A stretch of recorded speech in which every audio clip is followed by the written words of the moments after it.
मतदान के अगली सुबह सारण के हालात एकदम बदल गए। सारण भिखारी ठाकुर चौक पर दो पक्षों में जबरदस्त गोलीबारी हुई, जिसमें 3 लोगों को गोलियां लग गई। इनमें से एक की जान मौके पर ही चली गई।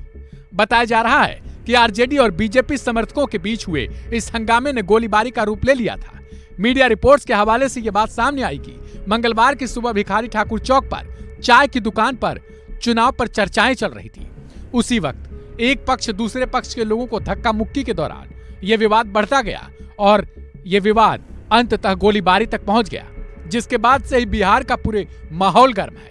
आरजेडी और बीजेपी धरी की धरी रह गई, लेकिन एक पक्ष से आरजेडी समर्थक की जान चली गई। वहीं अब इस मामले को लेकर बिहार के डिप्टी सीएम सम्राट चौधरी अति गुस्से में दिखाई दिए।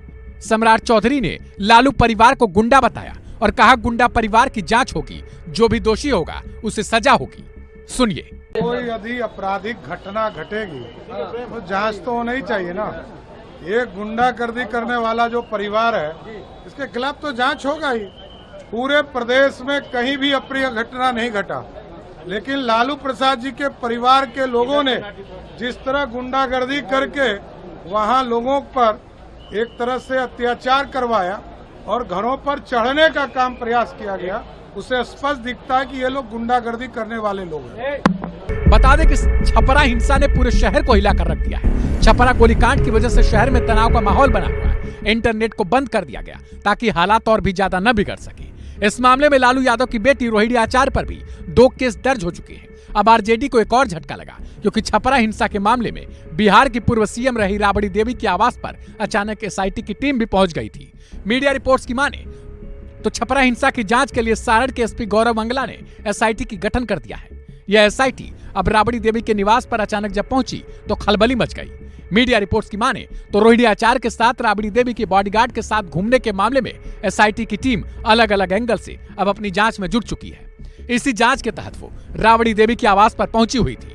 बताया यह भी जा रहा है कि छपरा हिंसा के बाद रोहिणी आचार्य के साथ राबड़ी देवी भी शहर में बॉडीगार्ड के साथ घूम रही थी, जिसके बाद बिहार के डिप्टी सीएम सम्राट चौधरी ने भी हिदायत दी थी कि इस मामले की गहन जांच की जाएगी।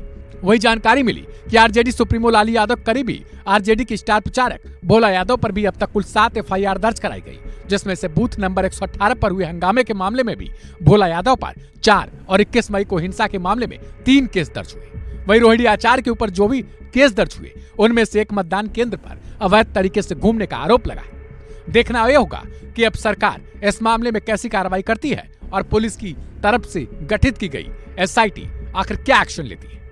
इस खबर में फिलहाल इतना ही। बाकी की अहम और ताजा तरीन खबरों से अपडेट रहने के लिए सब्सक्राइब करके रखें वन इंडिया हिंदी को।